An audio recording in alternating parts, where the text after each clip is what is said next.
Pour moi, le management bienveillant, c'est un management qui va contribuer à faire le bien de l'autre. Aristote nous disait la bienveillance, c'est souhaiter le bien de l'autre. Thomas d'Aquin, c'est vouloir le bien de l'autre. Eh bien, c'est un management qui va aider à l'autre à vivre bien, que ce soit en matière de santé ou en matière de réussite, en matière de réalisation de soi. Je suis passé de la médecine d'urgence au rôle de consultant sur une vingtaine d'années ou 25 ans.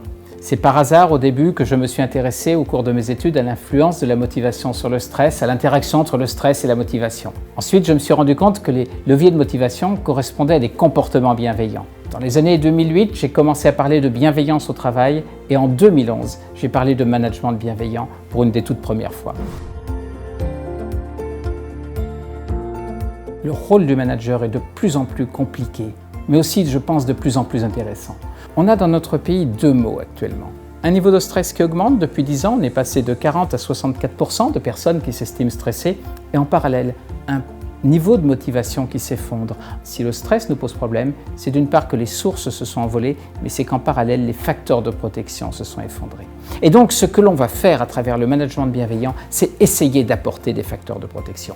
On ne saura pas forcément jouer facilement sur les sources, mais on peut facilement apporter des facteurs de protection, et ces facteurs de protection sont des comportements bienveillants. Si on diminue notre propre niveau de stress, on va faire baisser dans notre organisme le taux d'une hormone qui est le cortisol, qui est une hormone du stress, qui est l'hormone de l'agressivité. Plus on sera serein, moins on sera agressif, et plus on aura des relations faciles avec les autres personnes. Le management bienveillant au quotidien, c'est un management qui va augmenter les émotions positives et diminuer les émotions négatives. Pour augmenter les émotions positives, on a le choix. Ça peut être le sens, faire en sorte que nos collaborateurs sachent à quoi ils servent. Ça peut être accorder un juste niveau d'autonomie. Ça peut être fixer des objectifs ambitieux et réalistes. Ça peut être exprimer des retours positifs. Les effets du management bienveillant en matière de santé sont très francs puisqu'ils diminuent le niveau de stress. Ce sont des collaborateurs qui vont mieux dormir, qui vont mieux réagir, qui vont mieux se comporter, et on aura des dynamiques positives, on aura des collectifs de travail qui se comporteront bien, des entreprises dans lesquelles on aura envie d'aller travailler.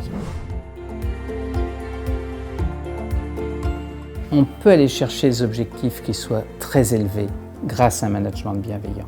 En revanche, personne ne sait franchir un mur, mais on sait monter un escalier.